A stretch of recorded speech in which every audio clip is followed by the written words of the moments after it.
Pero ¿cuál es esa iglesia fundada por Cristo? Todos dicen la mía y todos tienen su texto bíblico para defenderse. Por ejemplo, los testigos de Jehová van de casa en casa y de dos en dos. Llegan a tocar la puerta. Buenos días, nosotros somos los testigos de Jehová. Y si usted sale y le pregunta, a ver, ¿y dónde dice la Biblia que su iglesia es la verdadera? Los testigos rapidito leen. Isaías capítulo 43, versículo 10 dice, ustedes son mis testigos. Es la expresión de Jehová. ¿Vieron? Aquí dice, son mis testigos. No dice, son mis católicos. Así que nosotros somos la verdadera iglesia, porque aquí clarito dice, ustedes son mis testigos. Y eso no es todo. Mira lo que dice Hechos de los Apóstoles capítulo 1 versículo 8. Jesús le dijo a sus apóstoles, y serán mis testigos en Jerusalén, en Samaria, en Judea y hasta los últimos rincones de la tierra. Jesús dijo, serán mis testigos, no serán mis católicos. Además, el Apocalipsis capítulo 1 versículo 5 dice que Cristo es el primer testigo fiel y verdadero. No dice que Cristo sea el primer católico.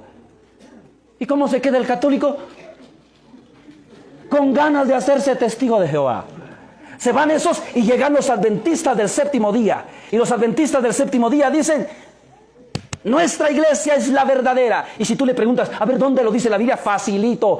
Génesis capítulo 2, versículo 1 al 3, dice que cuando Dios terminó de crear el cielo y la tierra, reposó el séptimo día, lo bendijo y lo hizo santo. Y preguntan, ¿qué día reposó Dios? El sábado. ¿Y qué día guardan los católicos? El domingo. Ahí está, ustedes no son, somos nosotros. Además, la Biblia dice en Lucas 4:16 que Jesús entró un sábado a la sinagoga. No dice que haya ido en domingo. Además, Lucas 23:56 dice que la Virgen María guardaba el sábado. Además, Hechos de los Apóstoles capítulo 17 versículo 2 dice que también los apóstoles guardaban el sábado. Y Hebreos capítulo 9 versículo 9 dice que un descanso sabático espera todavía al pueblo de Dios. Así que nosotros somos la verdadera iglesia. Y ahora el pobre católico ya no sabe si hacerse testigo de Jehová o hacerse adventista del séptimo día. Llegan los de la iglesia Pentecostés y dicen, no, eso no es cierto, nosotros somos la verdadera iglesia. Y si tú le preguntas, a ver, dime dónde, rapidito. Hechos de los Apóstoles capítulo 2 versículo 1 dice, cuando llegó el día de Pentecostés, ahí está el nombre de nuestra iglesia. Además, Marcos capítulo 16 versículo 17 dice que los que creen en su nombre imponen la mano sobre los enfermos y ellos sanan, hablarán en nuevas lenguas, tomarán veneno y no sufrirán ningún daño. Y nosotros sanamos enfermos y hablamos en nuevas lenguas, por lo tanto, somos nosotros. Y ahora el católico se queda ganas de hacerse Pentecostés. Se van esos y llegan los de la luz del mundo. Y los de la luz del mundo dicen, somos nosotros. ¿Y por qué? Porque Jesús dijo en San Juan capítulo 8 versículo 12, yo soy la luz del mundo. No dijo, yo soy católico. Y para no cansarlos, los 100,000 grupos tienen una razón para decir que son la iglesia de Cristo. Ahora pregúntese, ¿qué pasaría si un día esos llegan a nuestra casa? Tocan la puerta. Buenos días, ¿cómo está usted? Muy bien. Oiga, disculpe, ¿usted de qué iglesia es? Y salimos bien orgullosos. Católico de huesos colorados. ¡Ay, qué bueno! Así quería encontrar a un católico de huesos colorados. Mire, aquí traigo una Biblia católica. ¿Usted me podría decir dónde dice la Biblia que la iglesia católica es la iglesia de Cristo? ¡Ay, Dios! El pobre católico siente que se desmaya. Ahora sí, ¿quién podrá ayudarme? El chapulín colorado ya se murió. Pero para eso vine yo. Y por eso quiero que me ponga atención. ¿Cómo sabemos nosotros que la iglesia católica es la iglesia de Cristo? Lo sabemos por muchas razones. Hace algunos años yo escribí un libro que se llama 100 razones para ser católico. Hoy les voy a hablar de 3 razones así rapidito. Primero, regresemos al primer texto que leímos. ¿Cuál fue el primer texto que leímos? Mateo 16, 18. Muy bien, leamos de nuevo Mateo 16, ahora versículo 19. Jesús dijo en Mateo 16, 18, y ahora yo te digo que tú eres Pedro, y sobre esta piedra edificaré mi iglesia, y los poderes de la muerte jamás la podrán vencer. En el versículo que sigue, el 19, Jesús le dijo a Pedro, fíjese qué le dijo a Pedro, yo te daré las llaves del reino de los cielos. Todo lo que perdones en la tierra, quedará perdonado en el cielo, y todo lo que no perdones en la tierra, quedará sin perdonar en el cielo. Fíjese bien qué le dijo Jesús a Pedro. Inmediatamente después de fundar la iglesia, de hacer la promesa de fundar la iglesia, Jesús le dice a Pedro, Pedro, a ti te daré las llaves. Las llaves es símbolo de autoridad.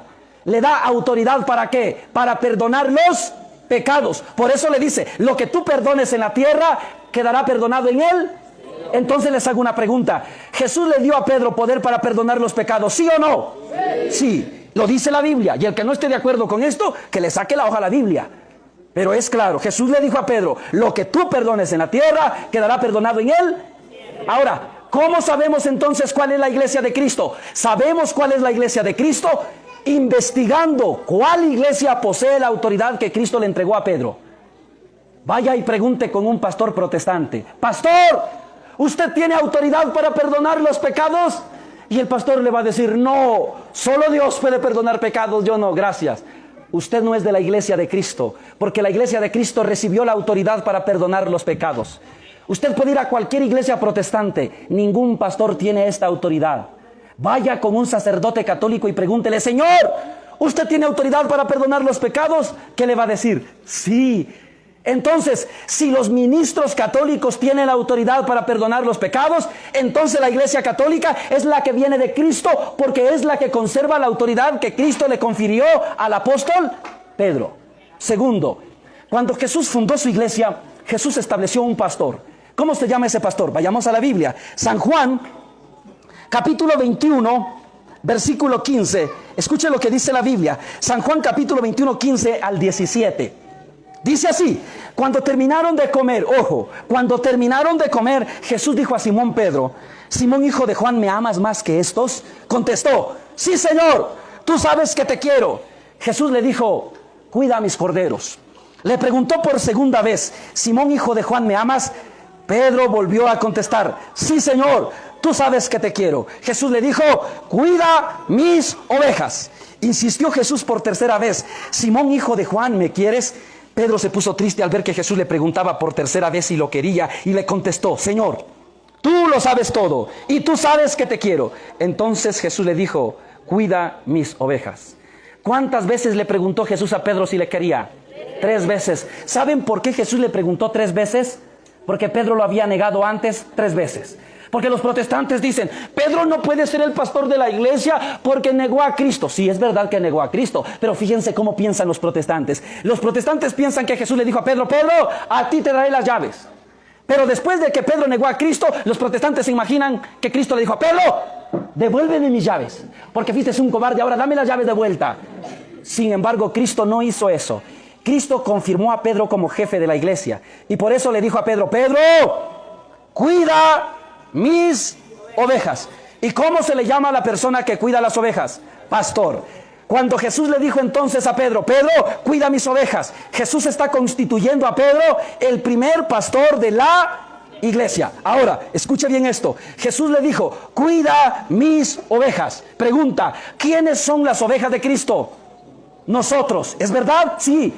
Ahora les hago una pregunta. Si nosotros somos las ovejas de Cristo, entonces ¿quién es el encargado de cuidarnos?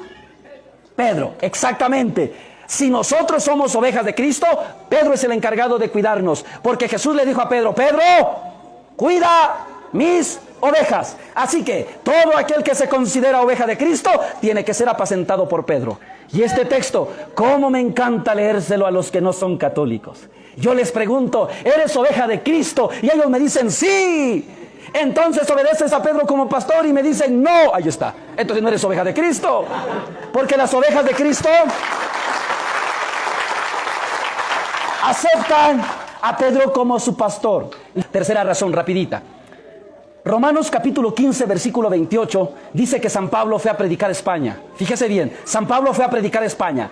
Ahora pregunto, cuando los españoles vinieron en el año 1492 a América, ¿de qué iglesia eran? Eran católicos. Ahora uno se pregunta, si los españoles eran católicos y Pablo evangelizó a los españoles, entonces ¿de qué religión era San Pablo? Católico. Si Pablo hubiera sido testigo de Jehová, los españoles que vinieron hubiesen sido testigos de Jehová. ¿Y saben qué? Cuando los españoles vinieron a América no existían las sectas, solo existía la iglesia católica. Y por lo tanto, si los españoles eran católicos y Pablo predicó a los españoles, entonces la fe de Pablo es la fe de los españoles, y la fe de los españoles es la fe de la iglesia católica. Y así demostramos que la iglesia católica es la única que viene de Cristo. Para ir terminando. Pero muchos se preguntan, ¿y si la iglesia católica es la única que viene de Cristo? ¿De dónde vinieron las demás? Fíjese bien. Durante 1500 años solo existía la iglesia católica. En el año 1516, un sacerdote que se llamaba Martín Lutero se separó de la iglesia y fundó su propia iglesia, que hoy se conoce como la iglesia luterana. En el año 1516 ya habían dos iglesias, la de Cristo y la de Lutero. Unos años más tarde se separó Calvino, después Zwinglio, Enrique VIII, y después se separaron todos los grupos que hoy conocemos. Por ejemplo, ¿dónde nacieron los testigos de Jehová? Los testigos de Jehová nacieron en Estados Unidos en el año 1872. Los fundó Carlos Russell. Entonces, ¿son la iglesia de Cristo? No, son la iglesia de Russell. ¿Y dónde nació la iglesia adventista del séptimo día? En Estados Unidos, en el año 1840. ¿Quién lo fundó? Guillermo Miller y Elena G. de White. Entonces, ¿son la iglesia de Cristo? No, ellos son la iglesia de Miller y de Elena. ¿Y los de la iglesia Pentecostés dónde nacieron? Nacieron en Estados Unidos en el año 1907. Los fundó un hombre que se llama William. Y los de la Luz del Mundo, estos nacieron en México en el año 1926 en Guadalajara, Jalisco. Los fundó Aarón. Así todos los grupos vienen de los hombres. Ahora yo le hago una pregunta. ¿Dará lo mismo estar en la iglesia de Cristo que estar en la iglesia de un hombre? ¿Sí o no? No. Ahora le hago otra pregunta. ¿Usted dónde quiere estar? ¿En la iglesia de Cristo o en la iglesia de un hombre? La iglesia de Cristo. Les voy a poner un ejemplo que pone el padre Juan Rivas. Si alguien se enoja por este ejemplo, le reclama al padre Juan Rivas. El padre Juan Rivas dice, el fundador de la iglesia católica es Cristo. Murió, pero resucitó al tercer día. Subió al cielo y ahora está sentado a la derecha del Padre. Los fundadores de las sectas murieron, pero no resucitaron. A ellos se lo comieron los gusanos. Y el padre Juan Rivas pregunta, ¿en la iglesia de quién quieres estar? ¿En la iglesia de aquel que murió y resucitó? ¿O en la iglesia de aquel que murió y se lo comieron los gusanos? Yo no sé usted, pero yo he decidido estar en la iglesia de aquel que murió y resucitó. Por eso soy católico.